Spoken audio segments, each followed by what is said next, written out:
I just want to start before you start asking questions, just about this specific draft class and a couple of things. Like we've had over 100 players come in this year, and a lot of that prep work is not just in the last year. It starts many years ago when guys are in high school, and it's just I mention that because it takes a lot of work, and our staff does a really good job.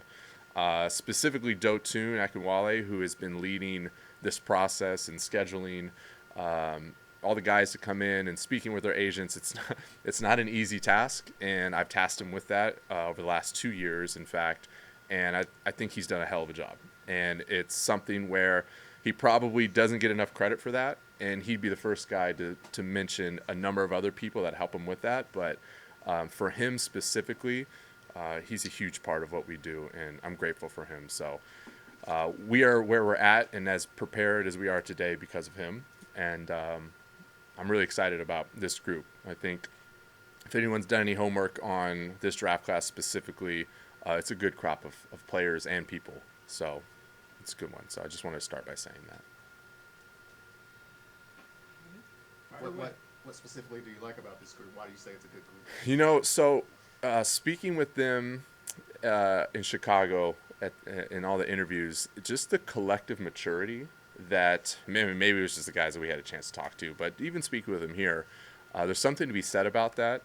I think I have a theory that these guys going through COVID and having an opportunity to stop and reflect on their life has been a transformative experience. Multiple guys, and it's not like I've been doing this 20 years, but I've been doing it a few times now, where guys are talking about journaling and they're talking about just getting in touch with their true self and all this stuff. Like there's something about that I think is carrying over, and how they carry themselves and they're approaching this whole process has been really, really neat to see. And I think it's interconnected with how good they can be as basketball players.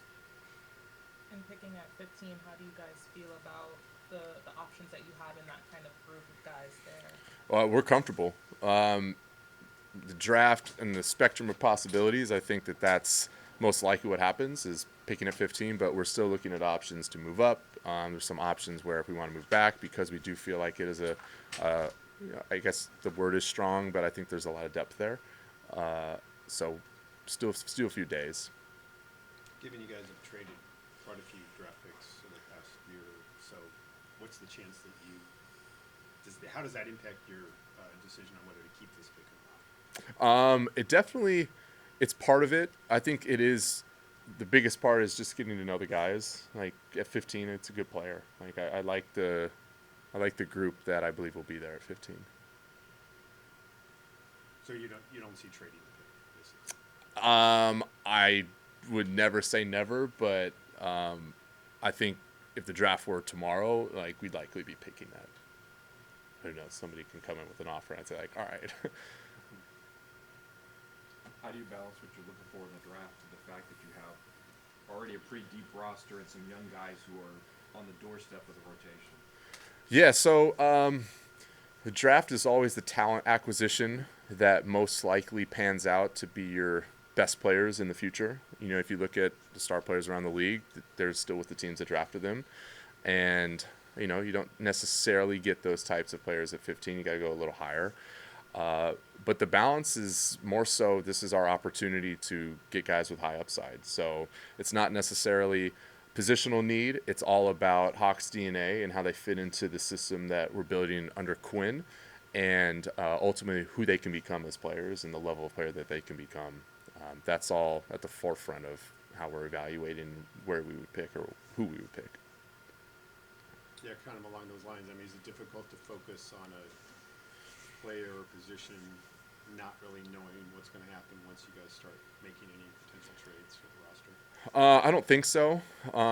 Actually, to the last question, we do have a lot of depth. Like we've got guys that weren't playing towards the end of the year that were playing early on in the year, and because the NBA is a business that changes all the time, variables change all the time, whether it's injury, trades, or just the nature of the beast. It's less about positional need and more about the talent and the fit. Are there any challenges to being at 15 when it comes to getting guys in? You know, guys think that they're going to be lottery picks. trying to just get players. I know you said you have more than 100 guys that have been here, Yeah. but anybody that you've been trying to get in that hasn't wanted to come, and what are the challenges there? Yeah, so we've also had guys that have come in that y'all don't know about, just so you know. And so that's something where it is a challenge. Yeah, like sometimes there are agencies that don't want to send their guy in because of X number of reasons, and you can have the greatest relationship in the world with them, but they just feel like for their client and for what they're trying to accomplish on their end, it's just not the right fit. It's part of the business. It happens. Are there things that you can learn along the way that help strategically put yourself in position to get more of those guys? Of course, having a high draft pick is definitely number one in that thing, but that's not always the case. And as I said, like we've still had some guys in that I just don't want to share with you. I love you though. What's been like working with Quinn during this process? It's been awesome. It really has. We've been really focused on our coaching staff and getting that whole staff in order, and that's where he's spent a majority of his time. I've given him sort of here's a range of guys that I just want you to look into. Give me your feedback, and that helps us in our decision-making process. Unity is one of our biggest values, and that does not mean alignment all the time. It means an absolute of conflict and commit. So we could sit at a table. Here's what everyone has seen, and then ultimately on draft night, when that pick comes, I have to make that decision for us. When you say a range of guys for him to look at, you mean like you're saying, here's these 5 players, can you watch their tape? Yeah, exactly. Yeah. Here's the guys that we think are most likely going to be there relative to where we're picking and what we're kind of hearing out in the NBA world right now. So just give us your feedback on this. Try not to overload him too much and try to boil it down for him and his coaching staff to review. In general, this has to be your first off season with him. Between you and him and Kyle, what's the decision-making process going to be like, not just in this draft, but any decisions you guys make in this offseason? Oh, it's going to be a collaborative one. It's going to be where, let's just take the draft for example. Hey, here's the guys. Here's what is most likely to occur. What do you think, Quinn? What do you think, Kyle? What do you think, Dotun? What do you think, Ryan, Grant, Nick? Like, it doesn't matter. Like, I need to hear the collective voices and perspectives that they have, and we need to have a conversation about that. And then the decision-making process is we had this moment to get all the opinions out, talk through it all, and then I have to make the decision. Kind of following up on that, is it not say the different type of player, but with Quinn's system, does it kind of make you look at a kind of a different player and what he may be able to add? It does, yeah. And there's things that we value in players that for us is Hawks DNA, and that means that we're going to pass on guys that we think they're good, talented players. They're just not meant to be in this building for a variety of reasons. Like you can't go out there and just throw it out there. Like it all has to connect and all has to be part of the system that we hope puts us in the best position to win a championship. Without being too specific, how would you describe the kind of player that you're looking for? Well, with the way we operate and the way our basketball team runs, we value guys that have basketball feel, that have basketball IQ. Shooting is always at a premium. That doesn't necessarily mean that you don't take a guy that can't shoot. It's just more about like for how we want to play with the spacing with our current roster of guys with Trey and DeJounte and the like. We need guys that can space the floor. So that's always going to be a benefit to us. But when you're weighing a number of different factors for guys, yeah, this guy might not be an elite shooter, but he's an elite defender, and defensively we still need to improve there. So maybe there's some upside with that. So that's part of the whole process, and honestly, that's the fun of it. It's putting a puzzle together. I don't know if this question was asked, but how much do you weigh kind of looking inward at what the needs are versus kind of looking outward to see, okay, well, these are kind of the elites in the East, and here's what we need to do to make sure if we don't compete against them, but actually supersede them in what you want to do next season? It's a really good question. That is something that you have to think about. I think with the draft, I'm not expecting the guy to come in and say, you got to guard Jimmy Butler tomorrow night. Like that's not necessarily what it is. That's more so, is there a trade? Is there free agency? Is there the internal development that we need to have with certain guys to understand, hey, next year, this is the crop of players that are out East, and for us to be championship caliber and in contention, we need to make sure that we're operating and growing you as needed. So it's It's not as much in the draft, quite honestly, but it is something that you always have to take into consideration. And I'm going to ask you another one that, Yeah. if it's been asked, I apologize. That's okay. I'm in pinch hitting today, Landry. That's so, okay. That's okay. But when you look at where you were last year, sort of in that AGM space versus maybe the GM space, kind of what is different for you, kind of going into this year too, especially being in the lead role? Yeah, it's probably pretty obvious, just the level of responsibility. Like ultimately, when you make a decision, I get to sit in front of you and tell you why that worked or why that didn't work, and that's the nature of the business. So you have to be prepared and ready for that and be able to handle it. Am I going to be perfect? Absolutely not. But I can always promise that any mistakes or successes that we have, we reflect on those and we try to repeat that process or grow from it. And that's all you can ask for at the end of the day. Thank you. Yeah, you're welcome. Glad you're here. Kind of following that up, obviously, we could make a case every offseason is a big offseason. Yeah. I think you could really make the case this offseason is a big offseason with Yeah. a new coach and potentially a new direction, and you have 10 players, I think. You're already into the tax right now next year. Just, can you talk about the enormity and the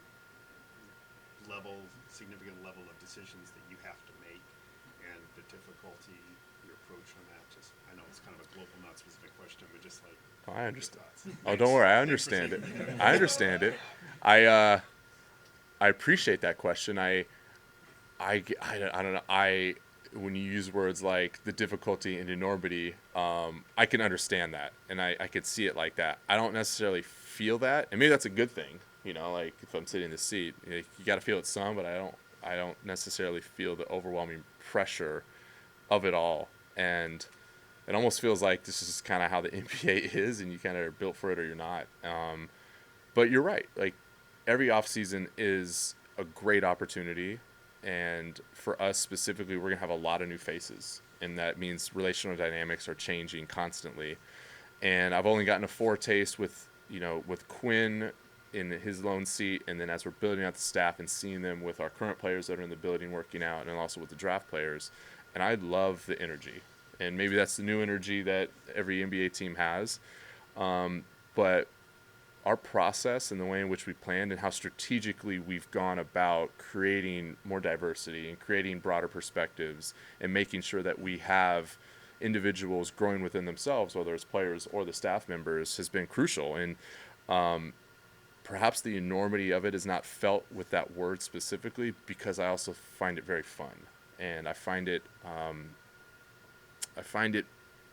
life-giving when you get to do it with the people that we're doing it with. I mentioned Dotun earlier.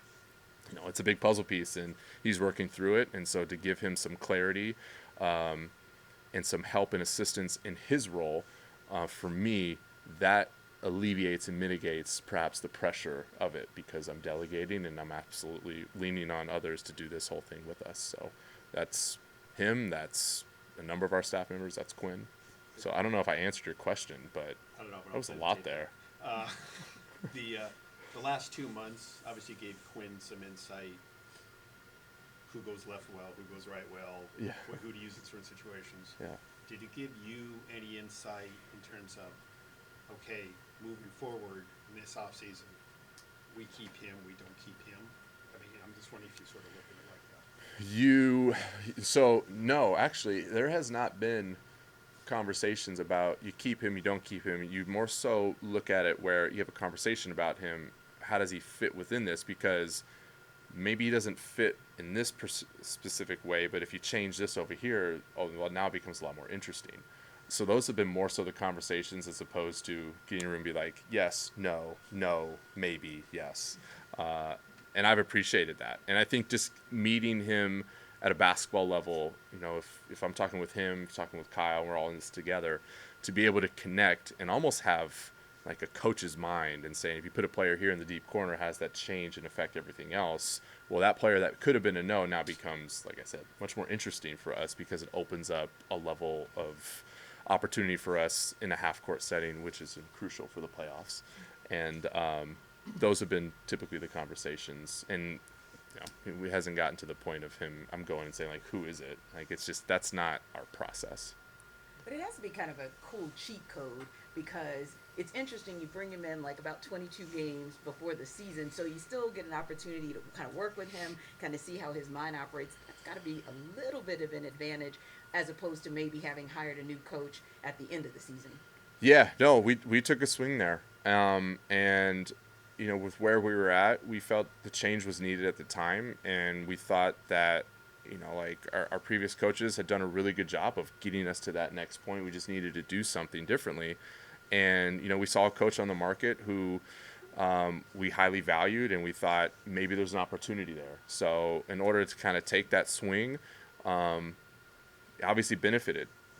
We benefited from that, and it did give us a huge lens into our team and for the future, where like instead of just starting right when the season ended, like it was definitely a leg up. That was the cheat code, I guess you could say.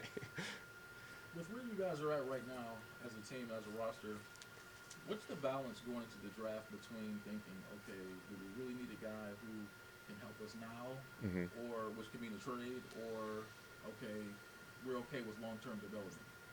I mean, it's both. Like it's as I mentioned before, the draft is where you're taking a swing on the upside. So maybe there's a guy that's not necessarily ready right away, at least for big minutes. You might have some spot minutes here for him. And I'd imagine with Quinn's mind and how he's able to be creative with things, like he could find that. Uh, it's more so, as Jeffy mentioned, we've got 10 plus guys that can all play. So it's hard to find a lot of minutes for that many players. So maybe that leans us towards, okay, we could take a guy that we're not necessarily going to lean on right away, and we can take a higher upside swing with a guy like that whose floor might not be very high right now. And I love, what we're building from our development process. Like Kyle's been a huge part of that and really spearheading that from the personnel to the system and how we want this whole juncture to work. So he is, he's been crucial for that. And the way that we're seeing the first fruits of it, I believe in that. So that's also a benefit of taking guys that may not be ready for some time.